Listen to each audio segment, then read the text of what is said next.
ಚಾಮುಂಡವ್ವ. ಕಣ್ಣಿಗೆ ಕಾಣದೆ ಜಗತ್ತೇ ಕಾಪಾಡೋದ್ಯಾವ್ರು ನೀನು. ಆದ್ರೆ ನಮ್ ಕಣ್ಣಿಗೆ ಕಾಣೋದ್ಯಾವ್ರು ಬಂಗಾರಪ್ಪನವ್ರು. ಅವ್ರಿಗೆ ಯಾಕವ್ವ ಇಂಥ ಸ್ಥಿತಿ ಕೊಟ್ಬಿಟ್ಟೆ. ಜಗತ್ನಾಗೆ ಸೂರ್ಯಚಂದ್ರರು ಏಟು ಶ್ರೇಷ್ಠನೋ, ನಮ್ಮಮ್ಮವ್ರು ಮಾಡಿರೋ ದಾನ ಧರ್ಮನು ಅಟೇ ಶ್ರೇಷ್ಠ ತಾಯಿ. ಕೇಡಿನ ಕಾಲದಾಗೆ ನಾವು ಮಾಡಿರೋ ಪುಣ್ಯನೇ ನಮ್ಮನ್ನು ಕಾಯೋದು ಅಂತಾರೆ.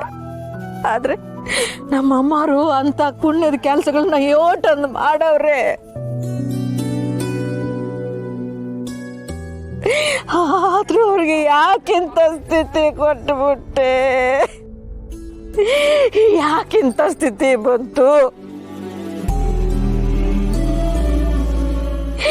ಈ ಪುಟ್ಟಕ್ಕನ ಜೀವನದಾಗೆ ನೀನ್ ಕೊಟ್ಟಿದ್ದಕ್ಕಿಂತಲೂ ಹೆಚ್ಚಿಗೆ ಕಿತ್ಕೊಂಡಿದ್ದೆ ಆಯ್ತು.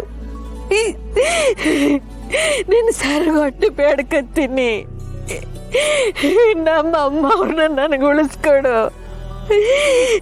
ನನ್ನ ಜೀವ ಅವರಲ್ಲೇ ಐತೆ, ಅವ್ರನ್ನ ಉಳಿಸ್ಕೊಡು, ಅವ್ರನ್ನ ಉಳಿಸ್ಕೊಡು. ನೂರಾಡ್ತೆಗಿಂತ ಒಂದು ಪಂಜು ದೊಡ್ಡದು.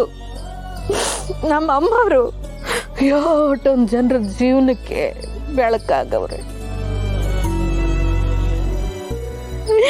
ಅಂತ ಬೆಳಕನ್ನ ಆರಿಸಿ ಅವ್ರು ನಂಬಿರೋರ್ನೆಲ್ಲ ಕತ್ತಲ್ ಕೊಡಕ್ ದೂಡ್ಬೇಡ ಕಣ ತಾಯಿ, ಕತ್ತಲ್ ಕೊಡಕ್ ದೂಡ್ಬೇಡ.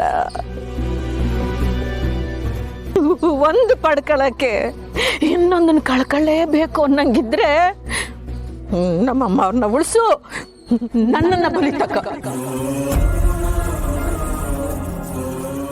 ಏನ್ ಮಾತು ಅಂತ ಆಡ್ತಿದ್ಯಾ ಪುಟ್ಟಮ್ಮೆ? ತಾಯಿ ಬೇಡದ್ರೆ ವರ ಕೊಡ್ತಾಳೆ, ಬಲಿ ಕೇಳಕ್ಕಿಲ್ಲ. ಇಲ್ಲ ಕಣಯ್ಯ.